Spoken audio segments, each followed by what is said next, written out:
अनुसूचित जनजाति आयोग आज दादर नागर हवेली की जिले की हम समीक्षा बैठक कर रहे हैं, क्योंकि बीच में हमारा इस केंद्र शासित प्रदेश का समीक्षा के लिए हमने पिछले 10-15 दिन में प्रोग्राम बना था, परंतु मौसम खराब होने के कारण सूरत और दिल्ली की सभी फ्लाइटें रद्द हो गई थी। तो हम इंदौर से मध्य प्रदेश वापस में सेंधवा चले गए। तो फिर भी हमारी बाद में चिंता रही और कुछ समय निकाल कर हम आपके राज्य में हम आए हैं। विशेषकर कमीशन पूरे देश के अंदर हम दौरा कर रहे हैं। इसके अंदर हमारे 3 सदस्य हैं। एक मिजोरम निरुपम चाकमा जी, झारखंड में डॉक्टर आशा लकड़ा जी, और तेलंगाना से जोडातु हुसैन, और चौथा में राष्ट्रीय अध्यक्ष मध्य प्रदेश के इंदौर संभाग के बड़वानी जिले से मैं हूँ। और जब से हम लोग 13 मार्च 2024 को मैंने ज्वाइन किया, माननीय राष्ट्रपति जी से मुलाकात की पूरी टीम, माननीय प्रधानमंत्री जी से हमने सभी चर्चा करने के बाद में पूरे देश का हम लोग दौरा करते हैं। इसके लिए क्योंकि 87 जिलों का हमारे कमीशन की ओर से समीक्षा हो चुकी है और 2 बड़े स्टेट की समीक्षा हुई है, और हमारे जो सदस्य जो समीक्षा कर रहे हैं उसमें मुख्य रूप से कि देश के अंदर जो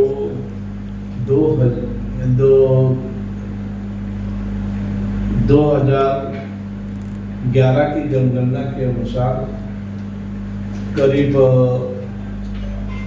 11 करोड़ से ऊपर के लोग आदिवासी इस देश में निवास करते हैं।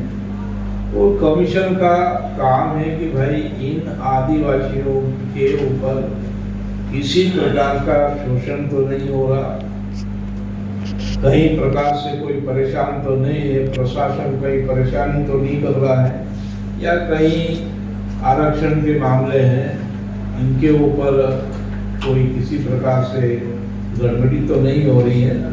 तो हम पूरे देश के अंदर जो भारत सरकार के जितने भी उपक्रम हैं, मतलब उसमें हम पूरी समीक्षा करते हैं, जिले की समीक्षा करते हैं और स्टेट की समीक्षा करते हैं। एक दिन पहले हम जब किसी भी जिले में स्टेट में अगर जाते हैं तो सबसे पहले हम एक जो माननीय प्रधानमंत्री का जो मिशन है कि सिकल सेल एनीमिया जो आदिवासी जो समुदाय है उनको मतलब अटैक करता है, ये बीमारी है, उनकी कमी के कारण 2022 में माननीय प्रधानमंत्री ने इस की योजना को लॉन्च किया था। और सब कमीशन का दौरा होता है तो हम हर जगहों पे हम सिकल सेल एनीमिया का स्वास्थ्य शिविर लगाते हैं, और आज आपके यहाँ पर भी हमने लगाया। इसके बाद में हम प्रधानमंत्री के जो आह्वान है कि भाई एक पेड़ माँ के नाम से, उसका प्लांटेशन भी हम लोग करते हैं। फिर हम जन संवाद पब्लिक से भी करते हैं, और विशेषकर हम पूरे देश के अंदर जहाँ पर भी कॉलेज हो, यूनिवर्सिटी हो, 15 से 25 साल के बीच के जो युवा जो पढ़ने वाले लड़के लड़कियां हैं उनसे संवाद करते हैं। क्या कि आजकल सोशल मीडिया के ज़माने में नई पीढ़ी को संभालना बहुत ज़रूरी है।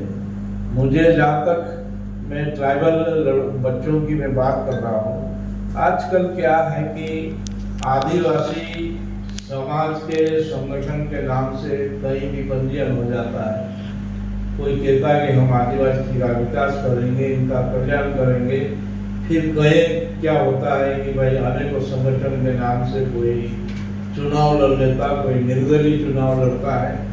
तो मैं ऐसा मानता हूँ कि ये जो बच्चे जो पढ़ रहे हैं, इन बच्चों के भविष्य के साथ वो खेल रहे हैं, क्योंकि 5-10 साल अगर छोरा या लड़के लड़कियां इस अभियान में अगर चले गए तो उनका जीवन मतलब खराब हो जाता। इसके लिए हम जो युवा संवाद कर रहे हैं आपके यहाँ पर भी, आज भी हमने जो संवाद किया, कम से कम 600 से ऊपर लड़के लड़कियां होगी, और आगे हम ये कर रहे हैं कि भाई एक बार हम देश के अंदर देश के प्रधानमंत्री नरेंद्र भाई मोदी से आदिवासी ट्राइबल बच्चों के साथ हम युवा संवाद कराने का हमने निर्णय लिया है। माननीय प्रधानमंत्री जी से हम तारीख ले रहे हैं। कम से कम 5-6 हजार बच्चे जो दिल्ली के अंदर यूनिवर्सिटी के जो विद्यार्थी हैं ट्राइबल के, क्योंकि देश के विभिन्न राज्यों से बच्चे वहाँ पर पढ़ते हैं, उन बच्चों के साथ हम प्रधानमंत्री से सीधा युवा संवाद कराना चाहते हैं। और ये मार्च लास्ट सप्ताह या अप्रैल के इसमें होने की पूरी संभावना है। अभी भी हमने दिल्ली के अंदर 19 फरवरी जो 22वां स्थापना दिवस जो कमीशन का था, उसमें कम से कम 500-600 ट्राइबल के बच्चों को हमने बुलवाया था। ये इसलिए कर रहे हैं कि ये मतलब हमारे आदिवासी समाज का भी दर्पण है और उनका समाज का भविष्य है ये नए बच्चे। यदि हम इनको अगर नहीं संभालेंगे तो कल कुछ भी कोई भी रास्ता ये लोग चुन सकते हैं। कि भाई की दो बात, प्रथम कि भाई जो ट्राइबल का जो बच्चा जो पढ़ रहा है परिवार से दूर हो रहा है, दूसरा समाज से दूर हो रहा, तीसरा हमारी संस्कृति से भी दूर हो रहा। तो हमने उनको यही बोला कि भाई कि हम पढ़ लिख गए, इसका मतलब ये नहीं कि हमारे रीति रिवाज भूल जाए, हमारे क्या संस्कार है, हमारे देवी देवता कौन है इसको भी भूल जाए और सिटी में बस जाए, तो फिर आदिवासी रहा कहाँ मतलब। तो इन बच्चों को यही है कि भाई आप पढ़िए, सब कुछ करें, परंतु तो हमारी संस्कृति आप छोड़े नहीं। जो भाषा है हमारे घर में परिवार में उसी भाषा में बात करें, समाज से अगर बात कर मिलते हैं तो सामाजिक बात करें। हम खुद भी मध्य प्रदेश के जिस जिलों के हमारा जो भाषा जो जानते हैं, हम सीधी बात आप सभा में भी हम हमारे ही आदिवासी भाषा में बोलते हैं, इसमें शर्म है। आप लोग भी अपने घर में अपने अपनी भाषा, इसमें भाषा से शर्माना नहीं, ये बच्चों को हम जागरूक कर रहे हैं। और यहाँ 2 दिन से आपके सिलवासा में है, अभी हमने जो 2 दिन का हमारे पास जो फीडबैक था उस विषय को लेकर जिला प्रशासन से राज्य सरकार और केंद्र सरकार की योजनाओं की समीक्षा की है। क्योंकि हमारा जो है सीधा संबंध राष्ट्रपति से और प्रधानमंत्री से होता है। जो भी विभिन्न जिलों की जो बातें जो प्रस्ताव जो आते हैं उसको हम सीधे एक वार्षिक प्रतिवेदन राष्ट्रपति को सबमिट करते हैं और राष्ट्रपति पार्लियामेंट में भेजेंगे, राज्यसभा और लोकसभा में उसका अनुमोदन होता है। जो स्टेट से जो केंद्र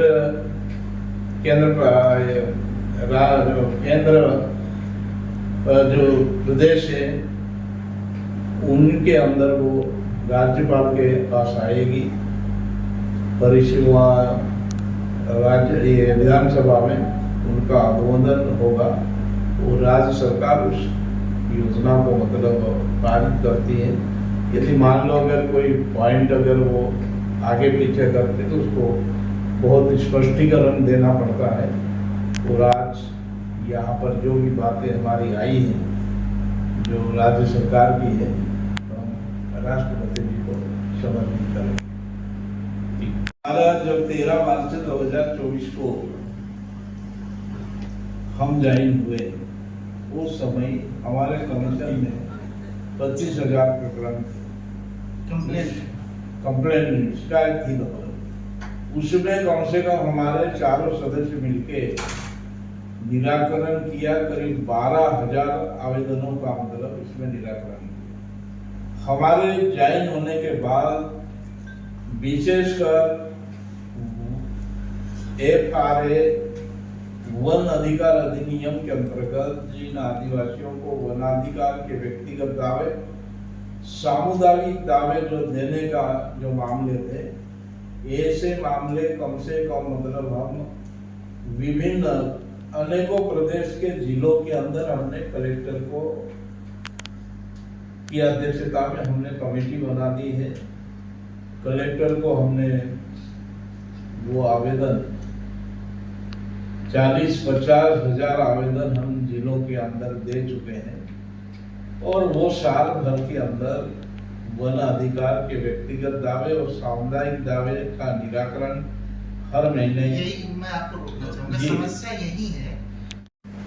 हम आपको मैं बताना चाहूंगा कि भाई कलेक्टर की अध्यक्षता में DO को प्रोजेक्ट अधिकारी, AC ट्रैकर, एक कमीशन का अधिकारी होगा और एक वो तो स्ट्रक्चर हमारे जो आप सुन लीजिए सामाजिक जो स्टेट और डिस्ट्रिक्ट स्ट्रक्चर बना है करता है। मैं उसकी बात नहीं कर रहा हूँ, मैं ये कर रहा हूँ आपके पास पब्लिक एडमिनिस्ट्रेशन के जो कंप्लेन आ रहे हैं या आप कमेटी बनाना चाहते हैं, यहाँ पे भी हम कमेटी 10-15 दिन में मतलब कमेटी हो जाएगी और पूरी हम ताकत से पूरे देश के अंदर हमारे कमीशन के जितने पेंडिंग केस है उसको पूरा करने का हम भरसक प्रयास कर रहे हैं। यहाँ भी वही है सर, कोई भी मामला जैसा आप लोग इस क्षेत्र की भी अगर कोई बात अगर आप हमारे को पेपर कटिंग भी अगर भेजेंगे, दूसरे रोज हमारे नोटिस जारी होते हैं।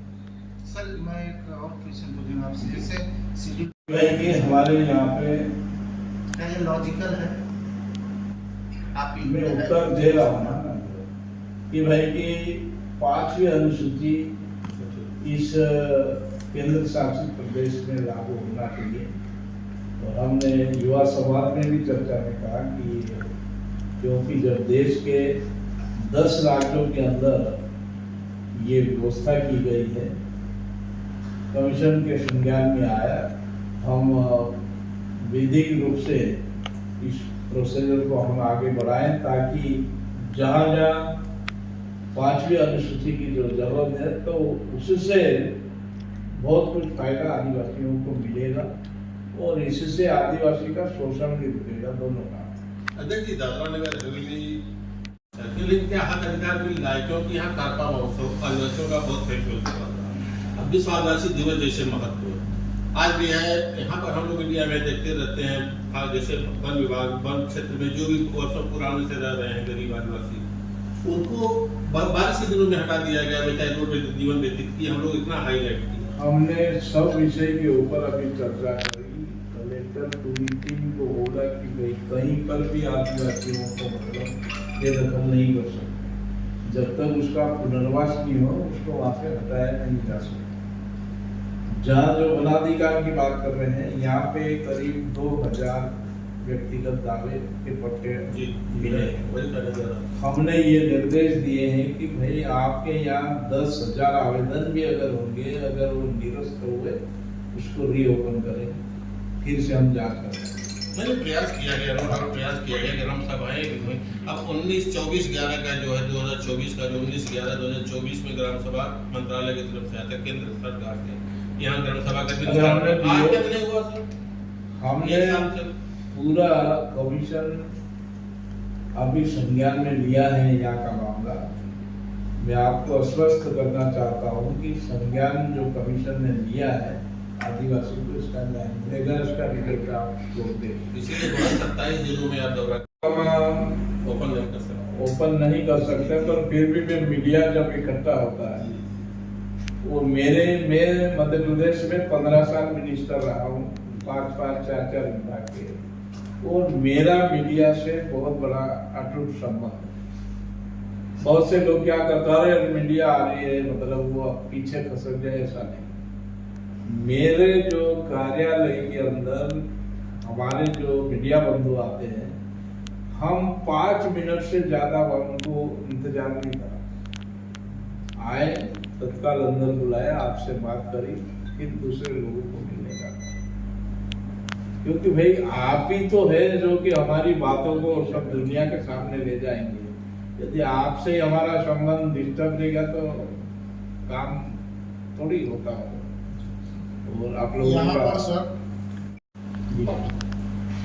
और उसमें पहली कंडीशन थी कि इसको बेच नहीं सकते, लेकिन यहाँ के लैंड माफिया और ये प्रकरण भ्रष्ट अधिकारियों ने इसके अंदर समय समय के ऊपर बदलाव करके आदिवासियों को लूटने में कोई कसर नहीं छोड़ी। अभी हर बार ये लोग कोई नया अफसर आ गया तो पुरानी फाइल खोला, कुछ न कुछ अंदर नुक्स है तो वो निकाल के वो 5-50 आदमियों को नोटिस देगा, फिर वो तोड़ पानी चलता है। लेकिन आदिवासी को कोई फायदा नहीं होता है, वो तो लूट गया है, लेकिन उसके ऊपर भाई ये महाराष्ट्र का भी मामला है और यहाँ के बड़े गंभीर मामले हैं। गंभीर बोलेगा तो ये भ्रष्टाचार कम से कम 1 लाख। नहीं, हमारे पास जितने जो आवेदन आए हैं, चाहे जमीन से संबंधित हो, चाहे अन्य जो समस्या से संबंधित हो, हमने एक भी कागज या कलेक्टर कार्यालय में नहीं दिया है। पूरे कागज हम कमीशन में ले जा रहे हैं, सीधे मतलब वहीं से उसकी कार्रवाई। काफी क्या है, तो सब आदिवासी बेचारे गरीब रहते हैं तो दिल्ली तो पहुंच नहीं सकते। अगर इसका कोई बड़ा मामला है तो कोई ना कोई सपोर्ट वाला लेके जाता है, तो ऐसा आपके पास हम सब लेके जाते हैं। 2-4-5 कम आते हैं, नहीं आता ऐसा नहीं। अभी हमको ये पसंद आया कि कलेक्टर कमेटी करेगा और आपका कोई आदमी इधर आएगा, इधर ही निपटारा होगा। क्योंकि यहाँ अगर आज की तारीख में कोई परेशान है तो सिर्फ आदिवासी लोग परेशान है। आदिवासी सर यहाँ पे रहेगा तो उसका पेट्रोल डाल के जल देगा। एक मिनट, ये यहाँ पे इंडस्ट्री आने से सिलवासा जो है कॉस्मोपॉलिटन बन गया है। तो अभी बोलने के लिए ये लोग प्रशासन, आपको शहर में रहता हूँ तो मेरे को मालूम है कि भाई हम कॉस्मोपॉलिटन, हमको लोग पूछते आप कहाँ से हैं। तो ये चीज जो है, आप कमीशन इधर आया है तो इसकी आप नोट कीजिए। प्रशासन के अधिकारी आदिवासियों के साथ दुर्व्यवहार करते हैं, उसका कोई एप्लीकेशन तो खुले शब्दों में बोलते हैं भाई। उसके ऊपर कोई ख्याल नहीं किया जाता। कोई आदिवासी ने अर्जी दिया तो बेचारा 4 महीना, 6 महीना, 8 महीना घूमेगा, उसकी कोई सुनवाई नहीं होती। ये हकीकत है। इसके ऊपर कमीशन अगर कोई ठोस कदम उठाए, अधिकारियों की जिम्मेदारी तय करे। दूसरा एक बात है, कमीशन खुद ऐसा आपको लगना चाहिए कि भाई दादरा नगर वाले में हमको असेसमेंट करना है कि भाई उधर यहाँ की आदिवासी प्रजा क्या है, सुखी है नहीं है, उसको क्या तकलीफ है। तो एक टीम पे जो असेसमेंट करने के लिए हम तो दादा पूरे देश में घूमकर पूरी यही कोशिश कर रहे हैं कि कहीं पे भी इलाकों में ट्राइबल के साथ अन्याय नहीं। और इसमें मैं खुद तो जो दौरा करता ही करता, मेरे तीनों जो सदस्य हैं वो भी इसी गति से सब पूरे देश के अंदर। लेकिन यहाँ पे नक्सलिज्म से संबंधित या कुकीज से संबंधित समस्याएं जो होती है, जहाँ पर कमीशन के जो सदस्य होते हैं या कमीशन की जो टीम होती है, उनसे वार्ता करने के लिए एसटी कमीशन को क्यों नहीं अपॉइंट किया जाता है? देश के गृह मंत्री बहुत चिंतित हैं और उस बात को गंभीरता से लेते हुए समाधान की ओर बढ़ रहा है। मेरा क्वेश्चन मणिपुर को छोड़कर हम सभी दूर जा रहे हैं। मेरा क्वेश्चन ये है कि जैसे झारखंड का हो या झारखंड में भी हम 2 बार हुए हैं। या झारखंड के विषय में प्रदेशों के जो छत्तीसगढ़ भी होके आए हैं। छत्तीसगढ़ में भी जो पहले जो हम सुनते थे ना कि ऐसा हो रहा वैसा हो रहा, वहाँ बहुत परिवर्तन हो गया। सिलेंडर की और मुख्य धारा में आने की पूरी तैयारी चल रही है। तो यहाँ मैं 4-5 जिले का दौरा करके आया। जो पहले 5 साल 10 साल पहले जो स्थिति थी वो आज छत्तीसगढ़ में नहीं है।